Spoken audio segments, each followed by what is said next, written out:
Bonjour, une nouvelle Golden Cross a eu lieu sur le Bitcoin. À quoi faut-il donc s'attendre? C'est ce que nous allons voir dans l'analyse du jour. Mais avant de commencer, n'oubliez pas de vous abonner, de mettre un petit pouce bleu et de laisser un commentaire. Donc dans la vidéo du jour, bien entendu, on va voir un petit peu ce qui s'est passé sur le Bitcoin depuis hier. En fin de vidéo, on ira voir deux petits altcoins et entre les deux, on verra ce qui se passe à propos de la Golden Cross.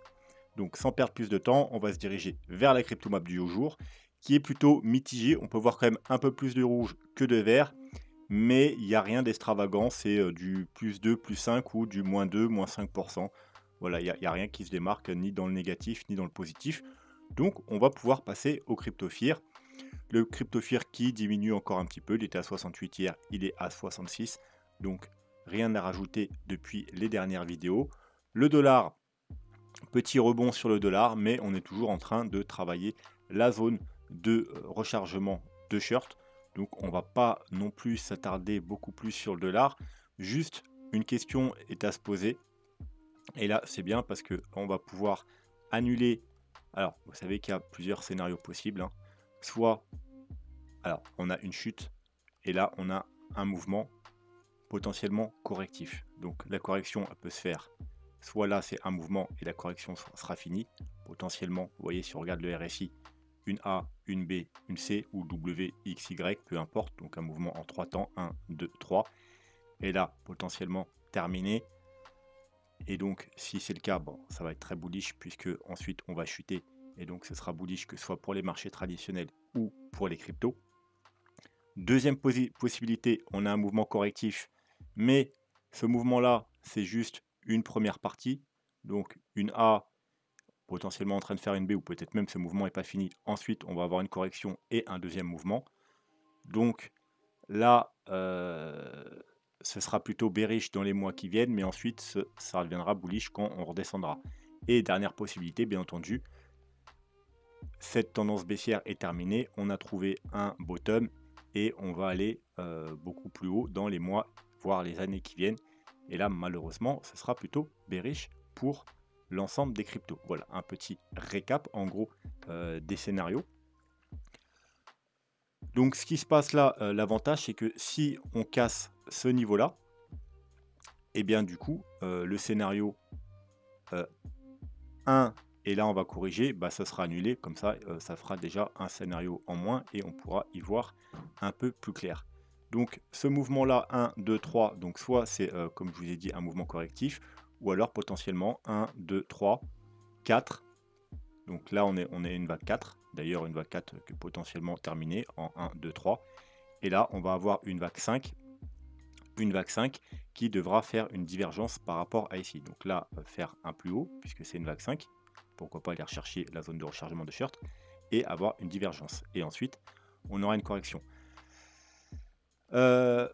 Alors, 5 mouvements, hein, malheureusement, ça ne pourra pas nous en apprendre beaucoup, puisque 5 mouvements, ça peut être très bien le début d'une impulsion. Donc, première vague, deuxième vague, 3, 4, 5. Donc, c'est ce qu'on veut pas. Ou tout simplement une A, et puis ensuite, on aura la B et la C. Voilà. Donc, c'est les différents scénarios. Et on va attendre de voir qu'est-ce qui se passe ici. Hein. Bon, dans l'idéal, ce serait le mieux hein, pour nous, hein, le plus rapide, que ce soit un rejet ici, qu'on casse ici, puis qu'on entame la correction. Voilà, comme ça sera bullish plus rapidement. Mais malheureusement, le dollar, il va pas forcément faire ce qu'on attend de lui. Le Bitcoin à court terme, donc il se passe pas grand chose, on travaille toujours, on est au milieu du range, alors on a un range, hein, je rappelle, entre les 34 800 aux alentours hein, et 33 800, on a la médiane du range aux environs des 34 200 et puis c'est le niveau qu'on est en train de travailler. Alors là, d'ailleurs, je sais pas pourquoi c'est en vert, ça devrait être en gris parce que c'est vraiment quelque chose d'hypothétique. Dans l'hypothèse où là, on aurait trouvé un bottom après potentiellement une flat. Donc 1, 2, 3, 1, 2, 3, 1, 2, 3, 4, 5. Donc A, B, C. Si on aurait trouvé potentiellement un bottom ici, techniquement, on doit repartir en 5 vagues haussières. Donc là, on a potentiellement fait une vague 1, 2, 3, 4, 5 en leading diagonale, puisque c'est des mouvements en 3, et puis que la vague 4 mange le sommet de la 1. Et là, du coup, on serait dans une correction. Et alors, si vraiment là, c'est une vague 1, tout simplement. Pourquoi il y a un petit carré là? Parce que c'est la target principale d'une vague 1, donc 0,5, 0,618. Voilà, mais ça, c'est vraiment si on est dans... on a trouvé un bottom ici, hein, donc c'est le plan boule court terme. Sinon, on peut toujours être dans la correction et aller rechercher plus bas. Mais voilà, donc c'est pour ça qu'il y avait un petit rectangle ici. Mais comme vous pouvez voir, c'est pas non plus... alors, c'est pas un niveau super optimisé pour acheter, tout simplement parce qu'on n'est pas sur le bas du range, on n'est pas sur le haut du range, on n'est même pas sur la médiane, on est au milieu nulle part. Donc voilà, c'est pour ça que je l'ai pas mis vert, je l'ai remis gris tout de suite, parce que vraiment, c'est pas un niveau adéquat pour rentrer en trade. On est venu le chercher une fois, deux fois, trois fois. Voilà, et là, vous voyez que ça compresse, on a une petite trendline baissière, et cette trendline baissière, elle peut même se prolonger, comme on va le voir sur le deuxième graphique. Voilà, vous voyez, si vous passez sur les time frames supérieurs et que vous prolongez la petite trendline baissière court terme, ça nous donne une plus grosse trendline baissière et qui forme un triangle. Voilà. Donc on est dans un triangle, hein, et il faudra attendre, bien entendu, la cassure. C'est pour ça que là, on se compresse de plus en plus, tout simplement, parce qu'on arrive à la fin du triangle. Donc, on ne devrait pas tarder à avoir une résolution, que ce soit haussière ou baissière. Après, on peut effectivement, on pourrait également, il faudra faire être prudent, parce qu'on pourrait également, si on prend vraiment les mèches, voilà, ça pourrait se prolonger jusqu'ici. Mais moi, j'aime bien avoir plus de points de contact, et c'est dans cette configuration-là qu'on a le plus de points de contact, puisqu'on a 1 point, 2, 3, pratiquement 4, 5, 6, 7 points de contact. Voilà. Mais voilà, il faudra quand même surveiller. Le mieux, c'est de placer les deux, hein, parce qu'on pourrait très bien briser ce triangle-là, mais venir s'appuyer, en fait, ne pas aller trop bas et faire toujours un plus haut, et ensuite rebondir à partir d'ici. Donc, ce sera quand même un niveau à surveiller. Voilà, mais quoi qu'il en soit, techniquement, un triangle, puisque c'est ni un triangle descendant, ni un triangle montant, c'est un triangle équilatéral, isocèle, un triangle neutre, on va appeler ça, eh bien, il a plus de chances de casser vers le haut puisqu'on sort d'une tendance haussière. Mais voilà, le mieux, c'est quand même d'attendre, bien entendu, la validation, que ce soit à la baisse ou à la hausse. Bon, sinon, si vous voulez plus de détails, hein, allez voir l'analyse d'hier. On a analysé le Bitcoin bien plus profondément et on a fait l'analyse weekly. Hein, donc, n'hésitez pas à aller voir, bien entendu, la vidéo d'hier, Bitcoin direction 40K ou 28K, pour avoir une analyse un peu plus détaillée. On va pas voir l'Ethereum aujourd'hui, tout simplement parce qu'il ne s'est pas passé grand-chose depuis hier, on l'a déjà vu hier, donc on va plutôt aller directement au sujet du jour qui nous intéresse, c'est Golden Cross et Death Cross. Donc aujourd'hui, c'est même, alors c'était quand? Le 29, on est le 30, ouais, 29, ouais, le 29. Le 29, on a eu une Golden Cross, une nouvelle Golden Cross sur le Bitcoin. Je rappelle, la Golden Cross, c'est en daily, quand la moyenne mobile 50 croise à la hausse la moyenne mobile 200. Voilà. Donc, on avait eu une Death Cross ici, le 11 septembre. Ce coup-ci, on a une Golden Cross. Alors, techniquement, une Golden Cross, c'est un signal bullish, mais je le rappelle, comme à chaque fois, comme depuis plusieurs années, je vous le rappelle, c'est un signal bullish moyen long terme et non pas un signal bullish court terme, comme la Death Cross. D'ailleurs, quand il y a eu la Death Cross, rappelez-vous, les plus récents, hein, ceux qui sont là depuis longtemps, vous avez déjà eu au moins 5 ou 6 vidéos sur les Golden Cross et les Death Cross, à chaque fois qu'il y en a une.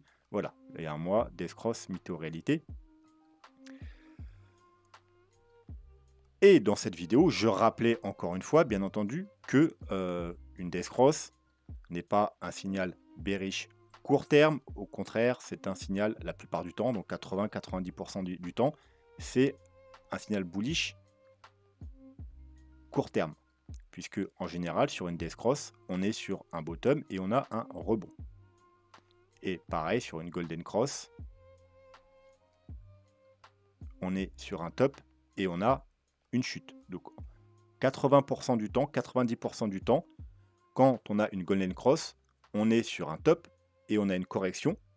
avant de remonter et voilà, d'avoir le signal bullish moyen-long terme. Et à l'inverse, une golden cross, c'est l'inverse. Qu'est-ce qui peut annuler une death cross ou une golden cross? C'est tout simplement le fait de repasser au-dessus de la moyenne mobile 200. C'est comme je vous avais dit dans la dernière vidéo sur la death cross, je vous ai dit que ne faut pas s'attendre à continuer à chuter, il y aura au contraire probablement un rebond. Et ce rebond va nous amener à retester la moyenne mobile 50 ou la moyenne mobile 200. Et la death cross serait annulée tout simplement si on repasse au-dessus de la moyenne mobile 200. Et c'est extrêmement bullish puisque la death cross est annulée et qu'ensuite, peu de temps après, on aurait une golden cross. Bon, voilà, tout s'est exactement passé comme je vous l'avais dit.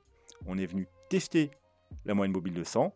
Petite correction pour faire un pullback sur la moyenne mobile 50. Et là, on casse la moyenne mobile 200. On annule la death cross, bullish et golden cross.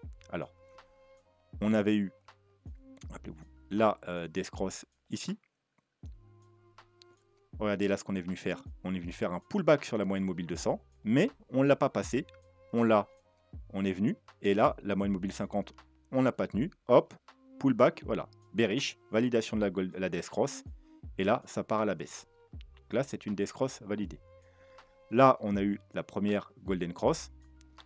Comme à chaque fois, alors ceux qui me suivent depuis longtemps, vous le savez, hein, je vous ai raconté l'histoire de fake golden cross, fake death cross, puis réel golden cross.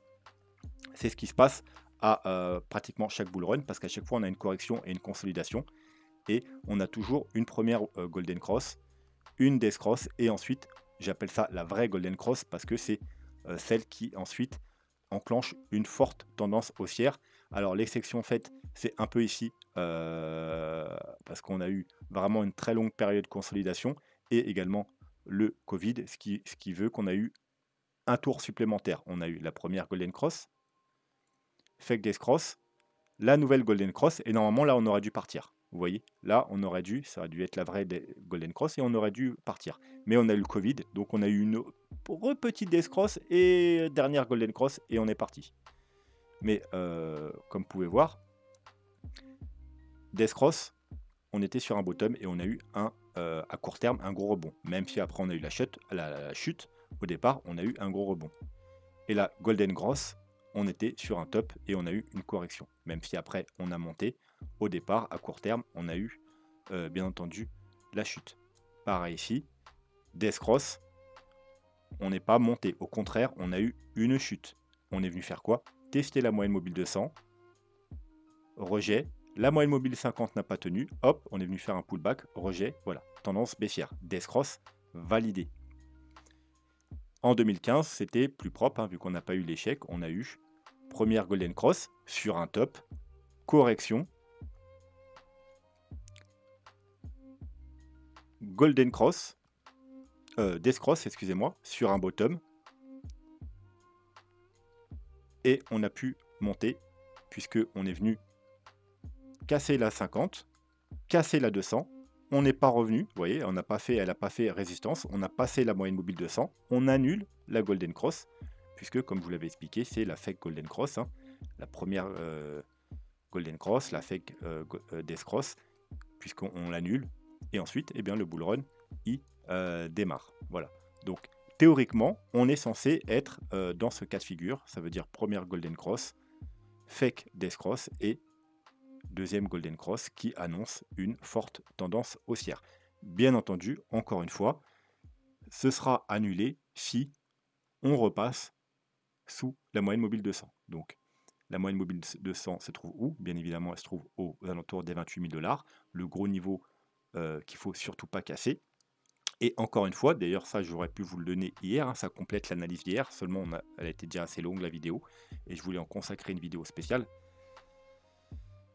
Ça renforce encore l'idée que si on repasse en dessous les 28 000 $, eh bien ce sera très bearish, puisque au passage on validera la death cross. Voilà, donc signal bullish moyen long terme, sauf si on repasse en dessous les 28 000 $.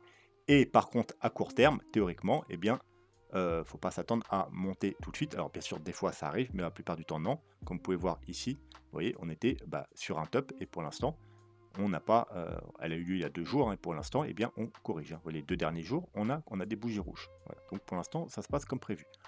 Donc, comme on l'a vu hier, on est, sur un potentiel, top, donc il se pourrait qu'on ait une correction un peu plus profonde. C'est pas obligatoire. Alors je sais pas s'il faudrait que je remonte plus loin pour si je trouve une golden cross où on n'a pas chuté. Est-ce que ça existe sur le Bitcoin? Ah, vous voyez là, golden cross, on est sur un top, on chute, hein. Ça arrive quand même assez fréquemment. Et death cross, petit rebond. Alors, quoi qu'il était très léger celui-là. Mais ouais, non, ça arrive vraiment pas souvent. En tout cas, sur le Bitcoin, je crois que c'est jamais arrivé qu'on ait une golden cross. Ouais, encore une fois, vous voyez, golden cross, on est sur un top, on chute. Enfin, ça arrive très peu souvent. Golden cross, on est sur un top, on chute. Ouais, voilà. Donc, sur d'autres actifs, hein, c'est arrivé, hein. C'est pour ça que je vous dis, c'est 80-90% du temps, ça marche.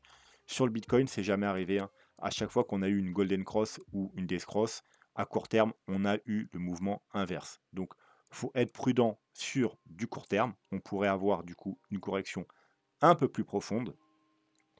Quoi qu'il en soit, cette correction, si on est amené à retester ici, donc ça nous donnerait quand même une correction assez importante, mais la seule chose à savoir, c'est qu'il faut absolument pas casser ce niveau, sinon ça annulerait la Golden Cross. Et là, ce serait forcément très bearish. La même chose que là, on a annulé la Death Cross, c'est extrêmement bullish. Si on annule la Golden Cross, ce sera extrêmement bearish. Mais si on s'en tient à ce qui s'est passé dans les précédents bull runs, si on enlève ce petit événement exceptionnel, eh bien, on devrait plutôt être, comme je vous l'ai dit, dans cette situation. Voilà, première Golden Cross, fake Death Cross, et là, donc là, en gros, on serait à peu près là, quoi. Voilà, donc normalement, il faut s'attendre à avoir eh bien, un joli bull run qui va suivre. Voilà, en moyen long terme. À court terme, comme je vous ai dit, on peut avoir une petite correction sans problème. Donc c'est surtout pas un signal d'achat.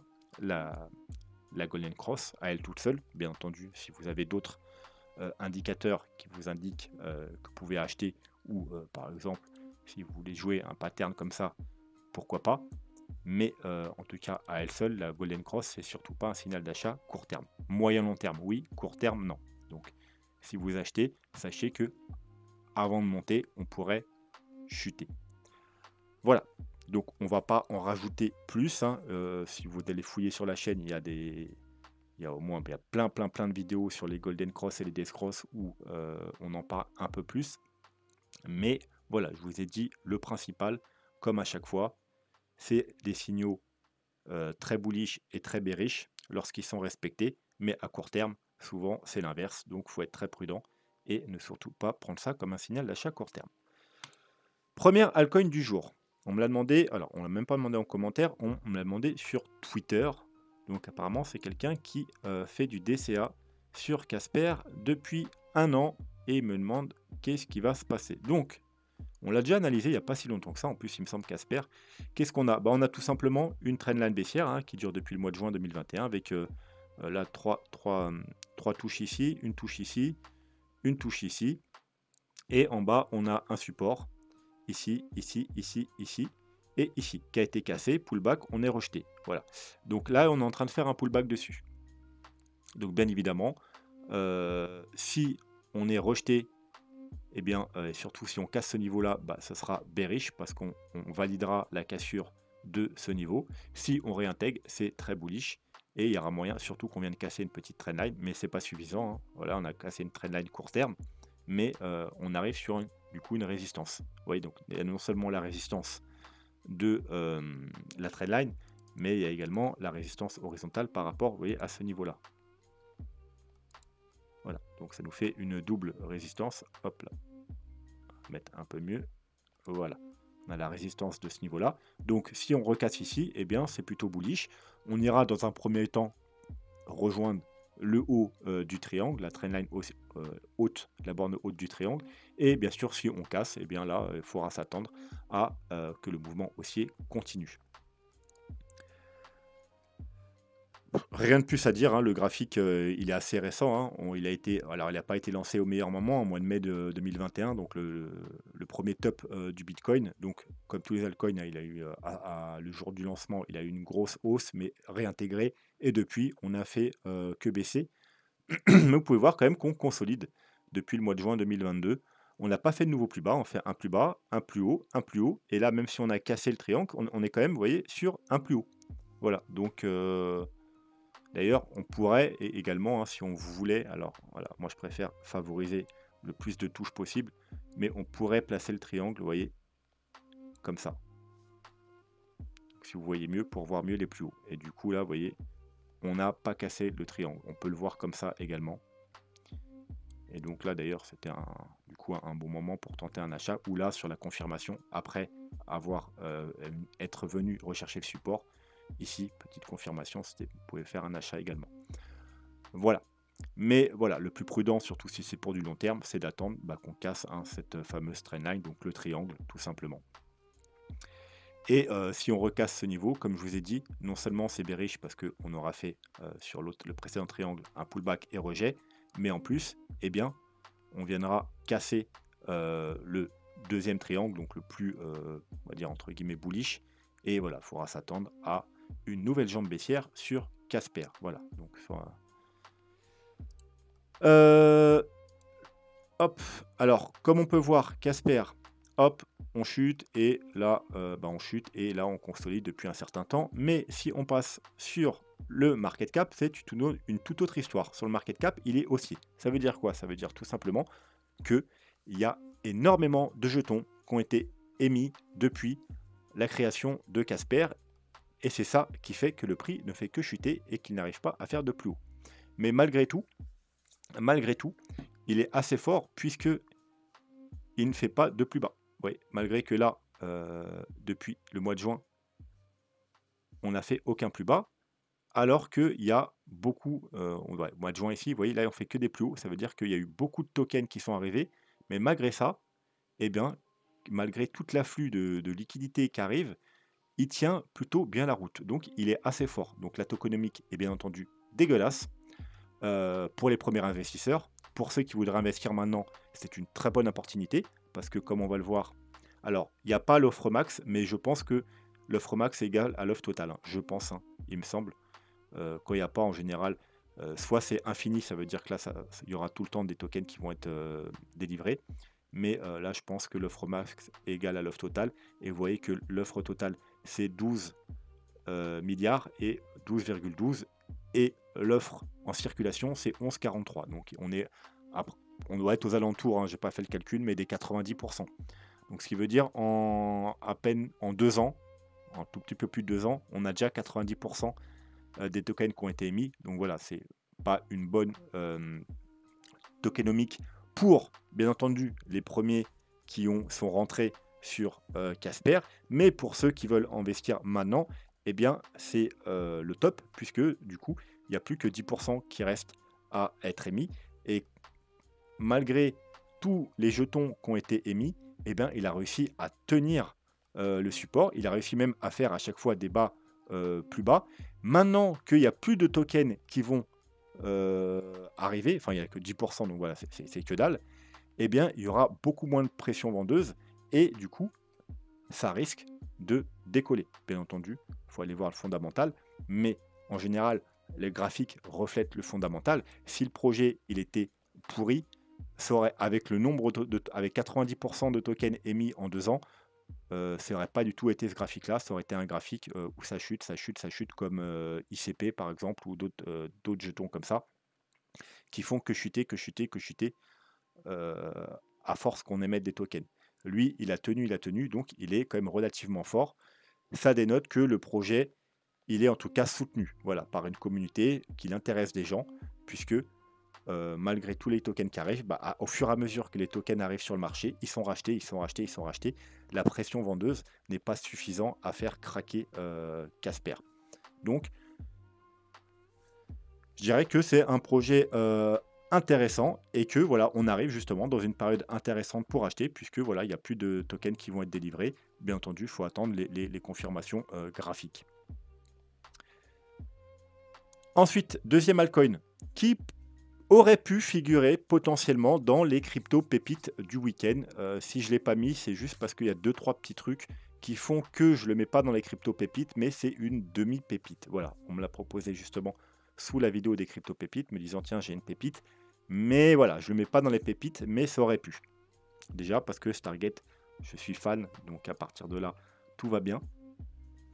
Mais sinon, voilà, il a été lancé il y a 1 an et demi, donc au mois de mars 2022. Encore une fois, en plein bear market, donc voilà, bah, il s'est pris tout le bear market dans la tête. Ensuite, bon, bah, il a eu des rebonds. On a fait un premier rebond. On a fait un plus haut, un rebond avec un plus haut et un bas plus bas. Donc vous voyez, on est dans une tendance haussière. On a des plus bas plus hauts et des plus bas et des plus hauts plus hauts. Voilà, donc on est dans une tendance haussière.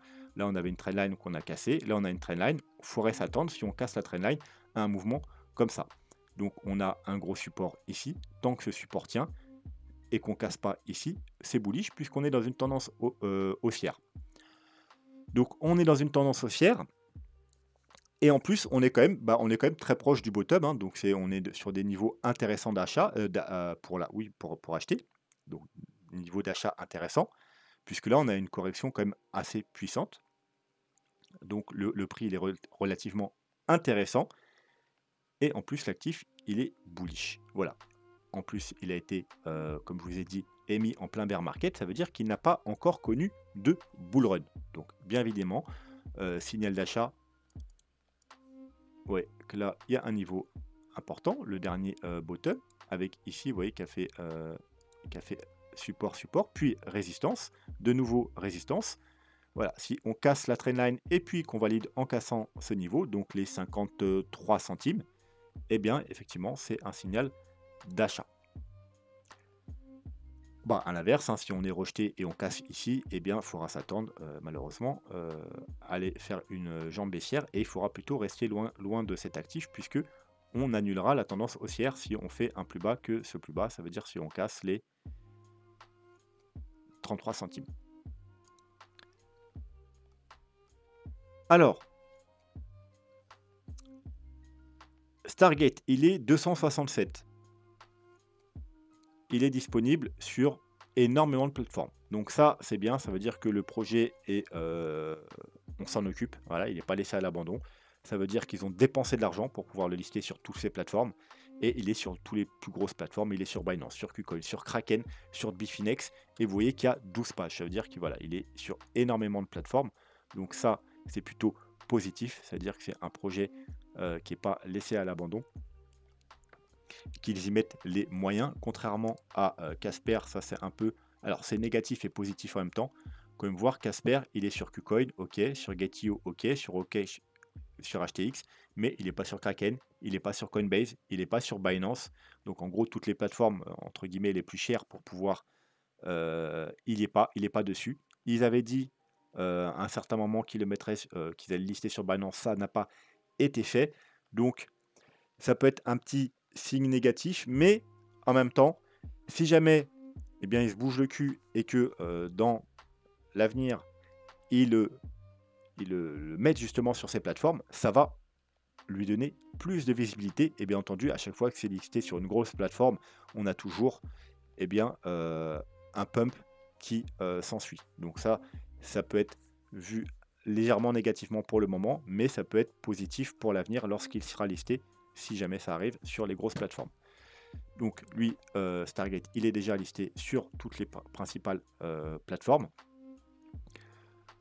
Ce qui me dérange un peu, c'est que l'actif, il est très récent.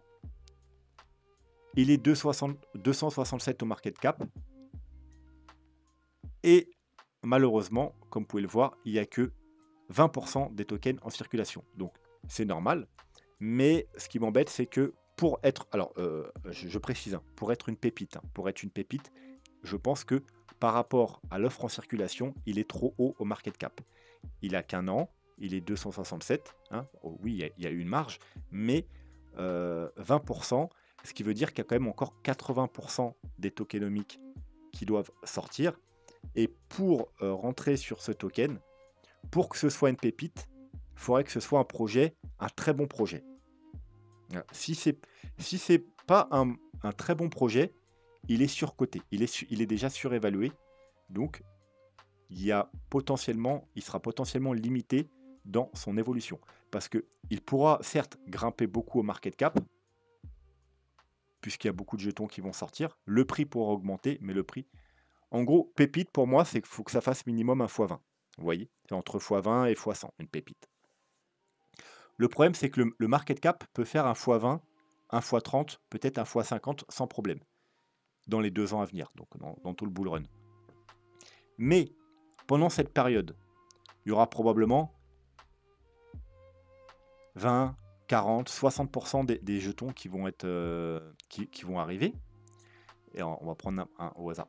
Mettons, pendant 2 ans, il y a 60% des jetons qui arrivent sur le marché. Ça veut dire que rien que ça va faire tripler le market cap. Mais si le market cap fait par exemple un x30, eh bien pour le prix, il faudra diviser par 3. Il ne fera qu'un x10. Puisque le market cap, il fera un x30, mais dans ces x30, il y aura 3 fois plus de tokens qui seront arrivés. Donc le prix, lui, il ne fera pas un x30, il fera que un x10. C'est ça le truc. Donc, si c'est un très très bon projet et qu'il est capable de faire au niveau market cap, je dis bien, un fois 100 ou 200, là, ok, il pourra au niveau du prix nous faire un fois 20, 30, 40, 50, enfin vous divisez par 3, bien entendu, peut-être même un fois 100, mais c'est uniquement si c'est un très bon projet. Si c'est un projet moyen, personnellement, je ne connais pas, donc ça ne veut pas dire que ce n'est pas un bon projet. Voilà, je pense que pour espérer avoir des très gros rendements sur ce token, il faut aller faire une étude fondamentale. Bon, tokenomique déjà d'une part, ça c'est obligatoire. Dès que vous avez moins de 50% des tokens qui sont émis, il faut aller obligatoirement voir du côté de la tokenomique. Mais si vous voulez le considérer entre guillemets comme une pépite, il faut aller voir le fondamental. Si c'est un très bon projet et que vous pensez qu'il peut rentrer dans le top 50, voilà, effectivement, vous pouvez espérer sur le prix faire un x20 ou un x30, ou peut-être même un x50. Par contre, si c'est un projet, on va dire, entre guillemets, moyen, et qu'il n'est pas capable de rentrer dans le top 50, ça veut dire qu'il n'est pas capable, peut-être même, d'entrer dans le top 100, eh bien, le market cap pourra peut-être faire x10, x20, x30, mais la crypto en elle-même, elle fera peut-être que x5, x10. Alors vous allez me dire, c'est déjà bien. Oui, mais quasiment tous les altcoins en bull run sont capables de faire des x5 ou x10. Voilà, c'est pour ça que je dis, ça pourrait être une pépite, mais si seulement le projet est bon. Pour ça, il faut aller faire une étude fondamentale. Voilà, si le projet est bon, c'est une pépite. Si le projet est moyen, c'est juste une bonne crypto qui est capable de faire x5, x10, peut-être x15. Grand max, hein, et je dis vraiment grand max x20 pendant le bull run, mais pas plus. Pas plus, voilà. Donc, si vous voulez investir sur ce projet, c'est possible. Mais si vous espérez que ce soit une pépite, il va falloir d'abord aller étudier le projet, voir si c'est un très bon projet. Voilà, on va s'arrêter là pour aujourd'hui. Comme ça, pour une fois, ça fera une petite vidéo. N'hésitez pas à me laisser vos altcoins en commentaire. Si c'est des pépites, on se les réserve pour le week-end. Et sinon, ben, on se les analyse en fin de vidéo, chaque soir, à part le lundi, vu que c'est une grosse vidéo, il y a rarement d'alcool le lundi. Voilà, sur ce, je vous souhaite une très bonne soirée et je vous dis à jeudi. Tchuss.